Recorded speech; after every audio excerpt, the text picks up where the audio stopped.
जोहार।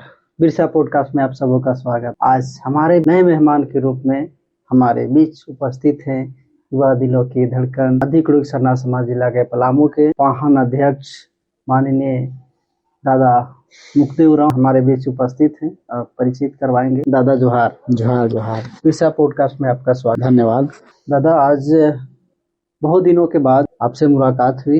आज दर्शकों को हम लोग सबसे पहले बहुत दिनों से आ रहा था कि बहुत सारे नए नियम हमारे समाज में हैं और हमारे क्या क्या पूजा पद्धति हैं उस विषय में कुछ बात करें, कुछ सामने आए बातें, हमारे रीति रिवाज और परंपराएं हैं।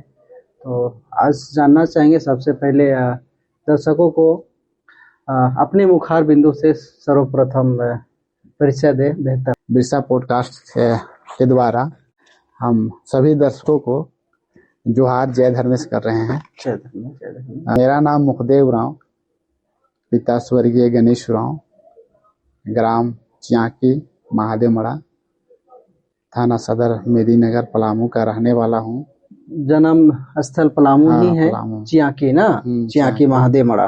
दादा कुछ बचपना बताइए, आपका बचपन कैसे बीता आपका? बचपन में मेरा उसे खेलने कूदने का मैंने क्या बोले, जैसे कि फुटबॉल क्रिकेट ये जो युवा पीढ़ी लोग करते हैं उस हिसाब से मेरा वैसा माहौल नहीं रहा। अच्छा। अधिकतर हमने थोड़ा पढ़ाई लिखाई में ज्यादा ध्यान देते थे।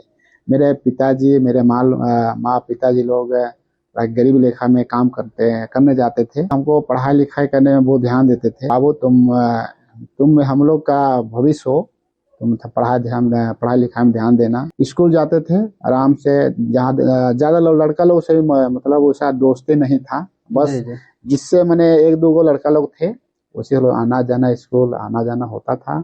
बस सिर्फ पढ़ाई में ध्यान देते थे और फिर अपना जो स्कूल से आते तो अपना जो हर कब का जो घर का काम होता था उसमें व्यस्त। पापा ने हमें बताया सिखलाया कि आप हमारे भविष्य हैं। हर एक माँ बाप चाहते हैं और अपेक्षा भी करते हैं हमारे जनरेशन, आने वाला जनरेशन हमारा भविष्य है।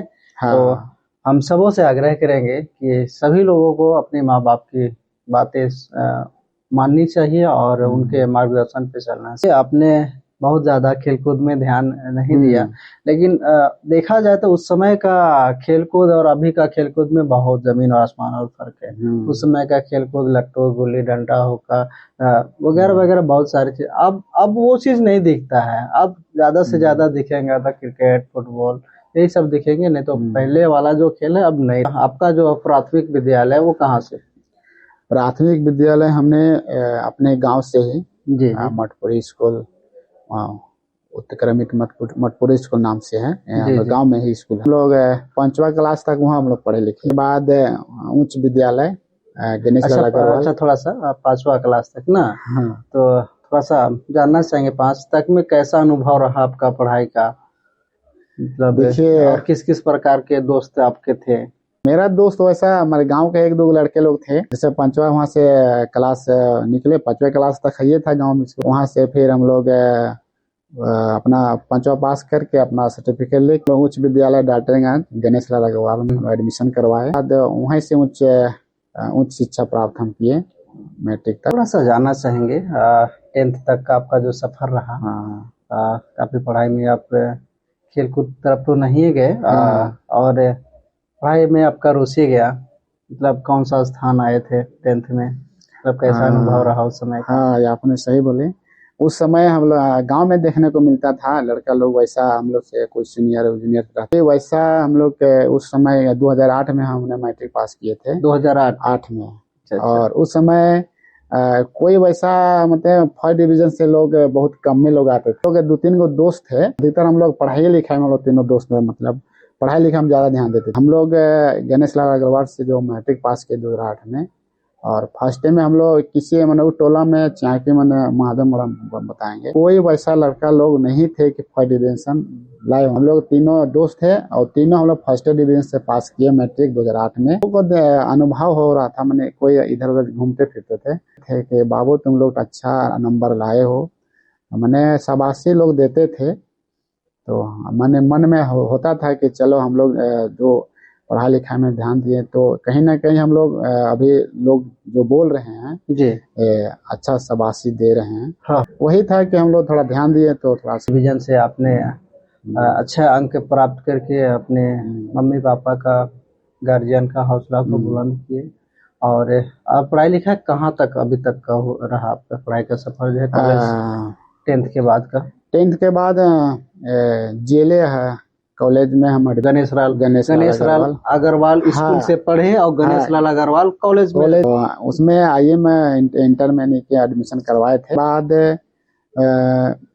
उसमें क्या बोले भाग साथ नहीं दिया बोलिए या अनहोनी, एग्जाम अच्छा से नहीं कर पाए और उसके कारण इंटर पास नहीं कर पाए हम। अच्छा। तो हम थोड़ा सा जानना चाहेंगे कि आखिर ये पाहन आप बने कैसे आपको मतलब रुचि जगा पाहन का कार्य करने के लिए? किस प्रकार से सामाजिक और धार्मिक रूप में आप कार्य करने के लिए शुरू किए, ताकि हमारे जो दर्शकगण हैं आपसे प्रेरणा लेकर के कुछ पाहन का जो नेक नियम होता है, उसका जो कार्य होता है, कार्य क्षमता होता है, उसका जो अनुभव होता है वो जान सके और हमारा जो समाज है उसको कम से कम जो हमारी परंपराएं, रीति रिवाज है, हमारी जो सभ्यताएं हैं उसको बरकरार रखे। हम कहना चाहेंगे महोदय कि पाहन हमारा पोखरा कला सरनास्थल, केंद्रीय सरनास्थल सबसे पहले यहाँ पलामू में वही स्टार्ट हुआ। पोखरा कला में पोखरा कला पोखरा कला का ही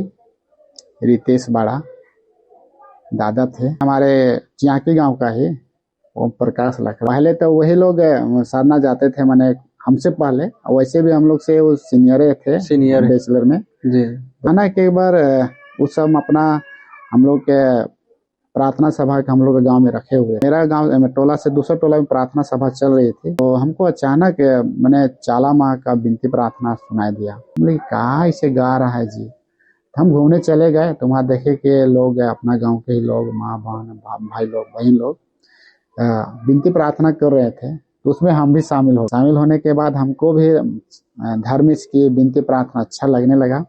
और उसी दिन से हमको पता नहीं था कि पोखरा कला में सरनास्थल पूजा पाठ, लेकिन उस दिन से हम प्रयास किए और सोचे कि नहीं हमको जाना चाहिए, अपना धर्मेश को पूजा करने, चाला माँ को पूजा करने जाना चाहिए। बिल्कुल। और हाँ, फिर जैसे बीफे का दिन आया हमने चला गया, तो वहाँ के दादा लोग अगुवाई कर रहे थे। धीरे धीरे हमने पूजा पाठ करते करते आना जाना रेगुलर करने लगे। करते करते हुआ क्या कि घुल मिल हम लोग हो गए इधर चियाकी पोखरा। जी।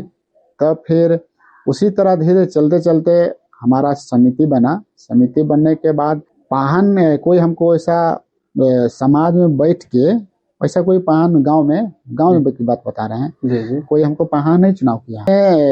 पूजा पाठ करते करते और अगुवाई खुद हमने करने लगा पाहन का, जो हमारा समाज में रीति रिवाज है, पूजा पाठ जो हमारा परंपरा जो चलते आ रही है, पूजा पाठ पद्धति को हम लोग अपने गांव में, अपने टोला मोहल्ला में अगुवाई करने लगे, पूजा पाठ करने लगे। ऑटोमेटिक हमको पाहन करने लगे, अगुवाई करने लगे। उस तरह से अपने मैंने कहने लगे पाहन, कोई हमको पाहन कोई दर्जा नहीं दिया है, मतलब हमको काम को देखकर लोग कहने लगे, कार्य को देख करके लोग हमें पाहन माना। और उसके बाद अभी पाहन की अध्यक्षता कर रहे हैं। आदिवासी सरना समाज में पाहन किसे कहा जाता है, किसे हम पाहन कहते हैं? महोदय आपका सवाल सही है। हम कहना चाहेंगे हमारे दर्शक लोगों से, पाहन जो लोग अपने परंपरागत जो रीति रिवाज जो पुरखा लोग चलाते आ रहे थे, उस चीज को विधि विधान से, परंपरा रीति रिवाज से जो अगुवाई कर रहे हैं, पूजा पाठ कर रहे हैं, समाज में जो करते आ रहे हैं, उसी को पाहन लोग कहने लगते। पाहन बनाने का जो प्रक्रिया क्या क्या होती है? जैसे आपने तो बोला कि हमने तो कार्य किया और हमें पाहन माने, क्या यही परंपराएं हैं पाहन बनाने का, या क्या कोई और तरीका है देखिए पाहन के लिए? हम कहना चाहेंगे महोदय, गांव में अधिकतर लोग पाहन कभी कभी जो पहले से जो पाहनाइन करते आ, पाहन लोग अगुवाई करते आ रहे हैं, पाहन का जो क्या बोलते हैं उसको, रोल करते हैं। कभी कभी होता है कि नहीं फलवा का बेटा, उसका पिताजी थे, किसी को उसका बच्चा को रख दीजिए, उसका बेटा को रख दीजिए। लेकिन कभी कभी होता है कि उस लायक लोग रहते हैं, नहीं तो अन्यथा उनको समाज में बैठकर निर्णय लिया जाता है, सहमति जताया जाता है कि नहीं वो आदमी पहन लायक नहीं है। पहन का होना चाहिए कि उसको साफ सुथरा, यानी कि ना कि नाशा पानी करने वाला तो पहन नहीं कहला सकता है। जी जी, साफ सुथरा होना चाहिए।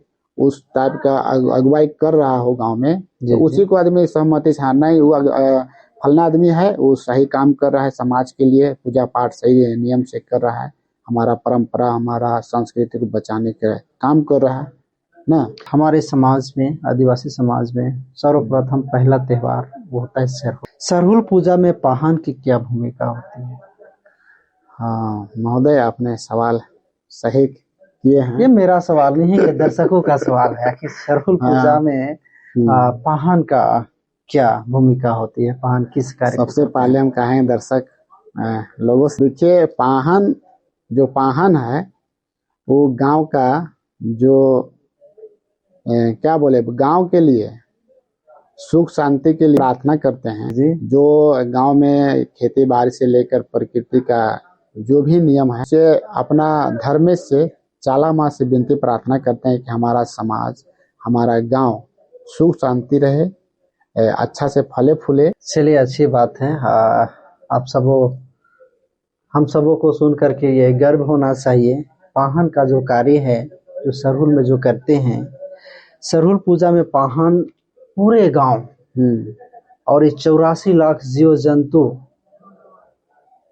को सुख शांति और अच्छे गांव घर में अच्छा फसल वगैरह, प्रकृति की रक्षा, पूजा करते देवी देवता जिसे हम चाला धर्मेश के रूप में भगवान को मानते, उसके प्रार्थना देते क्योंकि सब लोग सुख शांति से रहे, गांव हरा भरा रहे, सुख समृद्धि रहे, खेती बाड़ी अच्छा से रहे, हमारी प्राकृतिक हमारी रक्षा, ऐसे हम लोग चाला धर्म से प्रार्थना करते हैं। ये पाहन सरहुल में पाहन का ये प्रमुख कार्य। पाहन समाज को किस प्रकार जोड़कर रखते हैं? हमारे आदिवासी समाज में पाहन समाज को किस प्रकार जोड़कर? पाहन समाज में जो हमारा रीति संस्कृति जो भी है उसको गांव समाज में उस ढंग का जो माहौल बना के रखते हैं, कार्य को करते हैं और जो भी हमारे गांव में लोग हैं उस लाइन में लाते हैं कि हमारा ये भाषा है, हमारा संस्कृति है, मेरा धर्म है, इसको हमको बचाना चाहिए ताकि हमारा पहचान बचा रहे। पाहन का प्राकृतिक और जंगल से क्या संबंध है? महोदय, आपने हमारे दर्शक भाई देख रहे हैं, हमारा सरना समाज में पाहन का महत्वपूर्ण पद है और उसका क्या बोले जंगल और क्या बोले पेड़ पौधे से हमारा प्रकृति ही पूजक है, उसी को हम लोग पूजते हैं, पूजा करते हैं। जंगल झाड़ नदी नाला जो हमारे इस भूमि पे प्रकृति पे धरती पे है, चीज को पाहन के द्वारा जो अपना उसी को धर्म से मानकर पूजा पाठ करते आ रहे हैं और करते हैं, तो ऑटोमेटिक है कि हमारा जंगल जमीन से जुड़ा हुआ है। बिल्कुल। तो कहना नहीं है कि हम लोग तो देख उसी चीज को पूजे कर रहे हैं, तो उसमें तो हम लोग ऑटोमेटिक जुड़े हुए हैं। तो हम सीधा कहें कि जंगल झाड़ पेड़ पौधा नदी नाला से पाहन सीधा नजदीकी संबंध बना के रखते हैं। पाहन का जो कार्य है, अगर किसी प्रकार गांव में कोई संकट जैसे महामारी आ गई, उस प्रकार उस समय पाहन से करते हैं। हाँ, कभी कभी होता है गांव में महामारी आ जाता है, लोग परेशानियां झेलने लगते हैं, उस समय पाहन जो गांव का पाहन रहते हैं तो धर्मेश से विनती प्रार्थना करते हैं। धर्मेश हम लोग बोलते हैं, जिसे अन्य लोग भगवान बोलते हैं, हम लोग धर्मेश बोलते हैं। इससे हम लोग पाहन जो हैं तो प्रार्थना करते हैं कि हमारा जो गांव के लोग ऐसा क्यों हो रहे हैं, हम लोग से हमारे समाज के लोगों से यदि गलतियां हो गई हो तो क्षमा कीजिए कहकर अपना विनती प्रार्थना करते हैं। उस गांव का जो लोग हैं परेशानियां झेल रहे हैं किसी प्रकार से, उस शांति और धर्मेश, सही में कहना हम कहेंगे कि जो पाहन और धर्मेश का एकदम मैंने बात को कहा जाता है, लोग ये एकदम सुनते हैं, जो पाहन जो बोल देते हैं धर्मेश से, और सही में सुख शांति मिल ही जाती है। चलिए, अच्छी बात है, हमने भी सुना है पाहन धर्मेश का दूसरा रूप होते हैं। हाँ, लोग कहते हैं। और सरहुल में साक्षात सीधा वार्तालाप होती है, ऐसा हमने भी सुना है। लेकिन पाहन को उस योग्य बनना होता है। आप मन में कोई छल कपट ना रखें, मन में कोई ईर्ष्या भावना ना रखिए, तो आपका सीधा धर्मेश आप उनके शरण में रहेंगे। अगर देखा जाए, अगर हम प्रकृति को नष्ट ना करें ना, तो महामारी आने की संभावना ही नहीं है। पाहन का समाज में कितना सम्मान होता है, कैसे लोग मानते हैं, कैसे लोग उनको देखते हैं, पाहन को किस तौर में देखते हैं पाहन को। पाहन जो गांव का अपने पारंपरिक रूप से जो रीति रिवाज है और सारे चीज को संवार कर रखते हैं, तो ऑटोमेटिक समाज के लोग उनको वैल्यू देना पसंद करें। पाहन जो है हमारे प्रमुख हैं, हमारे सम्मान देना जरूरी भी है, क्योंकि क्या है कि समाज में कोई भी कार्य होता है, ऐसे हमारे पाहन जो हैं हमारे जीवन में 3 संस्कारों से परिपूर्ण है। जन्म संस्कार, विवाह संस्कार, मृत्यु संस्कार। तीनों संस्कार को अगर हम सो लेते हैं तब हमारी जीवन होती है। और तीनों कार्य को करने के लिए पाहन की आवश्यकता होती है। हर एक अथी में अलग अलग पूजा पद्धति थोड़ा और सारे कार्य को पाहन के अगुवाई में किया जाता है। तो जरूरी निश्चित तौर पे पाहन का जो सम्मान है हमारे समाज में उच्च स्तर से उन्हें माना जाता है और उनका मान सम्मान दिया जाता है। आधुनिक दुनिया है, दुनिया को देखा जाए तो आधुनिक तौर पे अभी जिंदगी लोग जी भी रहे हैं, तो क्या इस आधुनिक दुनिया में भी पाहन की भूमिका किस प्रकार, कौन सी भूमिका निभा रहे हैं, किस प्रकार से? देखिए, अभी सही बोले कि अभी लोग आधुनिक के समय में जो युवा पीढ़ी लोग हैं अपने परंपरा रीति रिवाज को भूलकर कहीं ना कहीं वो अपने दूसरे के रीति रिवाज में ज्यादा लीन हो जाते। वो ऑटोमेटिक है, आजकल दूसरे को रीति रिवाज को, फैशन को देखकर वो अपना माइंड को और सारा चीज को चेंज करना चाहते हैं। लेकिन हमेशा पाहन लोग का कोशिश रहता है अपने पूजा पद्धति से, अपने रीति रिवाज से वो समाज में जो उस कार्य को करते हैं, तो ऑटोमेटिक है युवा पीढ़ी लोग देखकर उस लाइन में चलने की कोशिश करते हैं।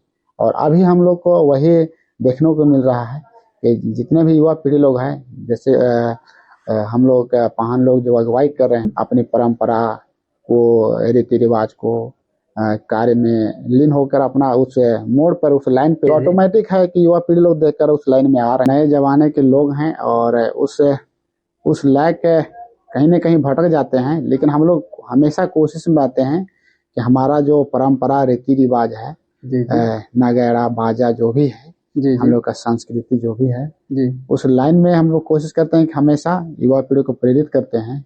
अखाड़ा हो गया, अपना साधना स्थल हो गया, उस जगह पे हम लोग बैठक करके या कुछ सभा बुला करके हम लोग अपना प्रयास हमेशा लगे रहते हैं प्रयास में कि उस नगड़ा बाजा से अपन नाच गान दिखाएं और पूजा पद्धति जो हम लोग है क्या बोलते हैं परंपरा जो उधर का रास्ता छोड़ के आगे करेंगे। अच्छा। कुल मिलाकर के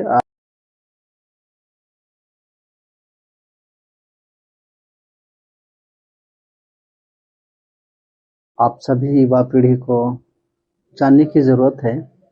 अधिक लोग सन्ना समाज के अगुवाई में उनके अनुरूप उप समिति का गठन हुआ है और उसमें पाहन अध्यक्ष के तौर पे अभी कार्यरत हैं हमारे मुक्तिदेव दादा।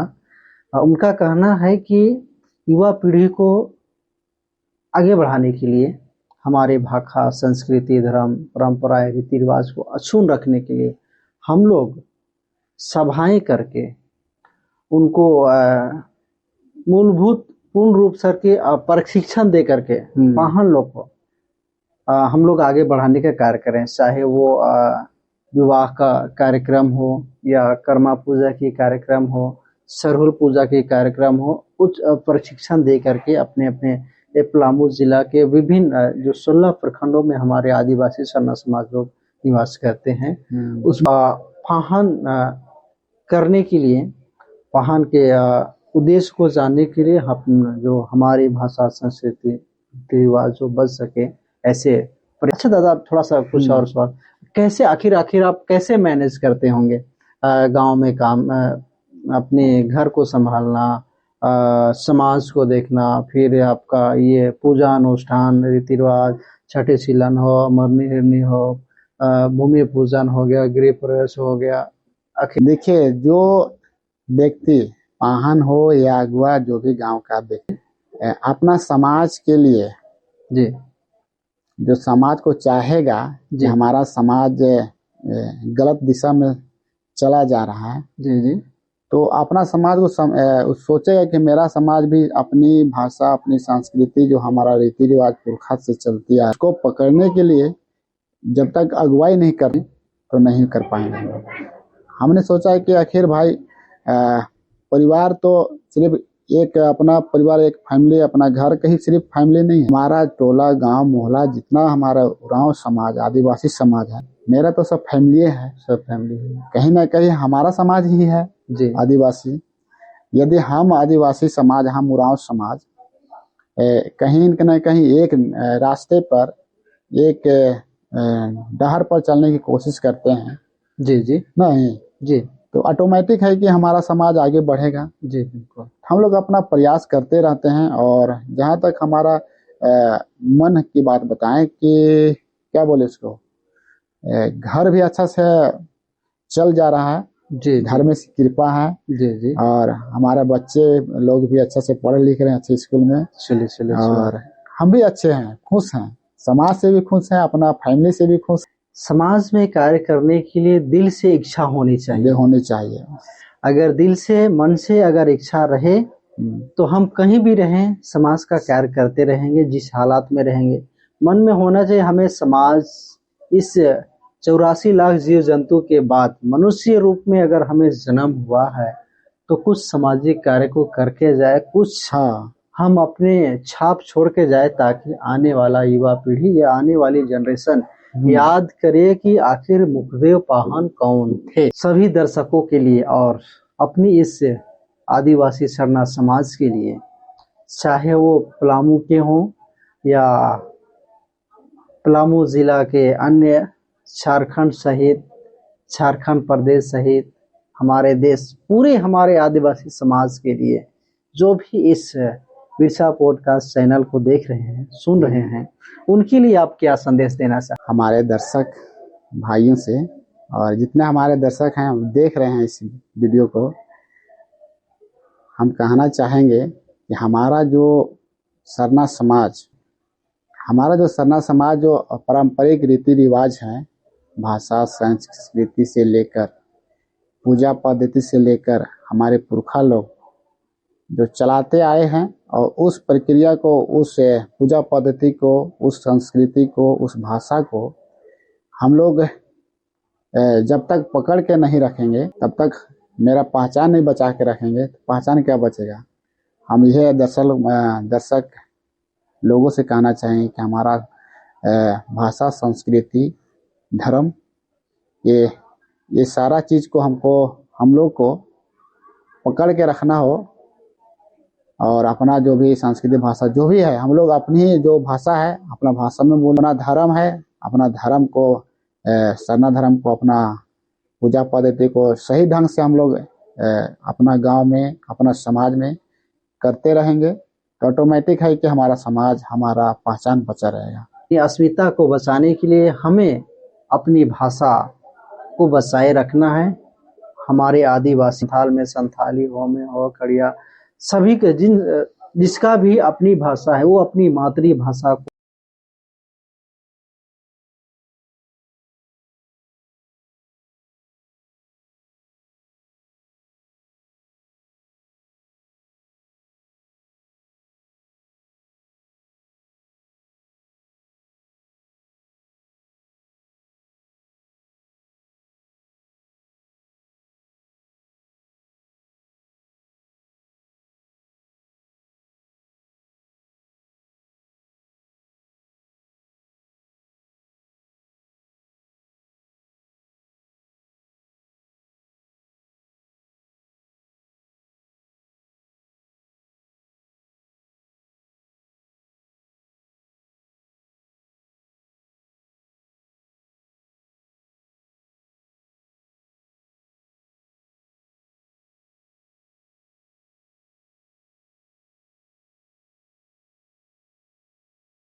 चलिए पुनः आप सबों को ये बिरसा पॉडकास्ट चैनल आप सबों को अच्छा लगा हो तो इस चैनल को सब्सक्राइब करें और इस वीडियो को लाइक कमेंट और शेयर करना ना भूलें, ताकि आने वाले दिन में आप सबों के बीच अच्छा से अच्छा और वीडियो लेकर के आए। हमें सपोर्ट कीजिए, सहयोग कीजिए, मदद कीजिए। तब तक के लिए सबों को फिर से जोहार।